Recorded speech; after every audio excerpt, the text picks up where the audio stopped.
Welcome. Our focus today is on team coaching with a view to strengthening the creative and innovative potential of each individual in the team, as well as the team as a whole. As the team coach, your role is to guide the thinking process that leads to bigger thinking and new ideas. At the outset, all ideas have the potential to be useful and add value. The best way to have a good idea is to have lots of ideas. The more ideas you have, the more potential there is to explore and for innovation to become a reality. Stepping into a coaching role allows you to harness the power of the team to collaborate and innovate, capitalizing on their collective intelligence to generate more and better ideas together. One way to do this effectively is to follow a process, such as the one provided by the model we call Crea8s. The Crea8s model for team coaching is flexible and adaptable. It's built upon a metaphor, a bridge that connects you and your team from where you are now to where you want to be. Here you are with your team on one side of the bridge, looking for a sustainable solution to the problem, or with an aspiration about something you would like to achieve together. Success, however you are going to define and measure this, lies on the other side. The model provides you with a process, driven by questions at each step of the way, to bridge this gap and get you there. We call each of these steps a bridgestone.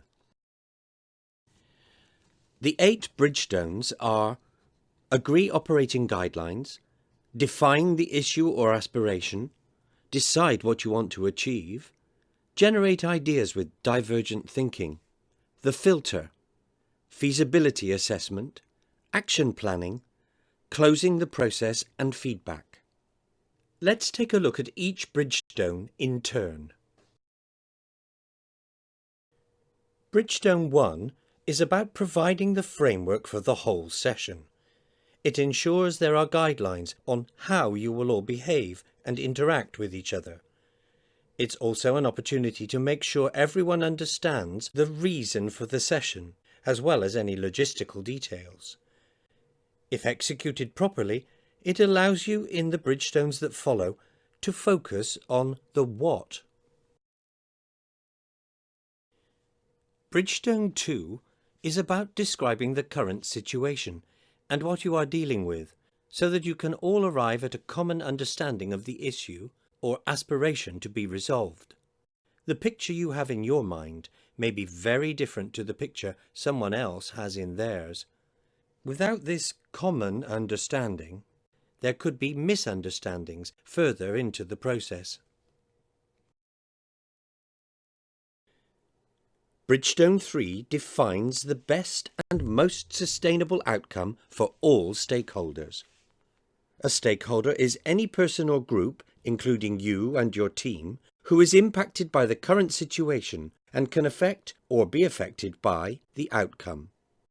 Imagining the ideal outcome, assuming resources are unlimited, stretches thinking and encourages bigger thinking. With an ideal outcome in mind and a good understanding of the stakeholder needs and interests, you can come up with the measurement criteria against which any potential solution must be assessed. The outcome will not be long-term and sustainable unless most of the main stakeholders' needs and interests are taken into consideration and satisfied. With the preparation done in the first 3 bridgestones, the seeds are sown for bigger thinking and the creative brains of the team are primed. Trust that the principles of collective intelligence will support the thinking process. Bridgestone 4 is all about generating ideas. Everyone should be encouraged to dig deep and make their contributions until the well of ideas is dry. At this stage, it is the number of ideas that counts. The filtering process in Bridgestone 5 is about coming up with a short list of the best ideas to bring to a feasibility assessment in Bridgestone 6. This means encouraging discussion of each contribution from all possible angles, allowing time for elaboration and questions, and then checking ideas against the defined measurement criteria and the ideal outcome that you worked out in Bridgestone 3. During Bridgestone 6, each idea on the shortlist is assessed against reality to ascertain the most likely implications and impact of implementation. The result is the selection of the most workable idea that meets most of the measurement criteria and comes closest to the ideal outcome you want to achieve. If you are looking to have a broader field in which to operate, you may want to keep more than one idea on the table and have a few options rather than just a single solution. The two words, action and planning, say everything you need to know about Bridgestone 7. Now is the time for everyone to be very clear and specific about what it will take to get things moving. You should set some milestones along the way to implementation, have an agreed method of communication to keep you all in touch, and decide how you want to go about measuring success. Otherwise, all of your time and effort will have been wasted and nothing will change. In Bridgestone 8, it's important to acknowledge and celebrate your achievements and gather feedback around the process and outcome of the team session. The two most important questions to ask yourself here are what worked well and what could we do differently?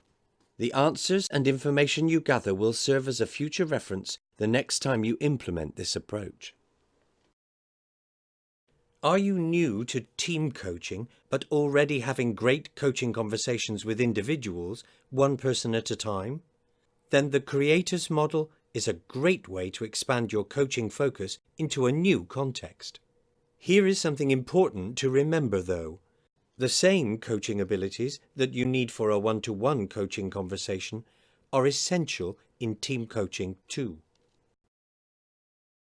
So, bring with you the coaching mindset. Be curious, willing to explore, listen mindfully to what others have to say, ask powerful questions, and activate your positive beliefs. Over time, and with practice, work to expand your question repertoire and build your confidence and experience with the model. Of course, it's only natural that you might feel uncertain when you are at the start of your team coaching journey. This uncertainty could relate to a number of different factors. About the readiness of your team, for example, or about your own ability to do a great job. You'll find all of the information you need in our Coaching for Innovation book, where you can read about the Crea8s model in more detail and explore the practical building blocks that will help you to prepare your team to become more innovative. So, when your challenge is to harness creativity and boost your team's capacity to collaborate and innovate, then pack your coaching mindset and step into a team coaching role. It will make a real and significant difference when it comes to the number and quality of ideas that you and your team can contribute to the development of the organization.